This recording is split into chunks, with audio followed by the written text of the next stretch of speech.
కనుక రామాయణం వింటే రామాయణం ద్వారా భార్యాభర్తలు ఎట్లా ఉండాలి. నేను నా దగ్గరకు పంచాంగానికి వచ్చిండోడు, అయ్యా నా పెళ్ళాం నన్ను నోటికి వచ్చిన తిడుతున్నది దీన్ని.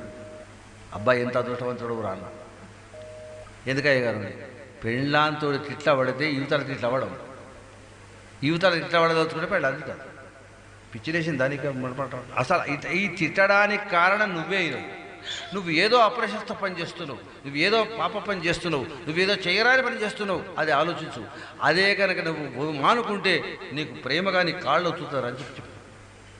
భార్య గయ్యాడైన ప్రాణనాథుడి తప్పు శేషమగరాజు.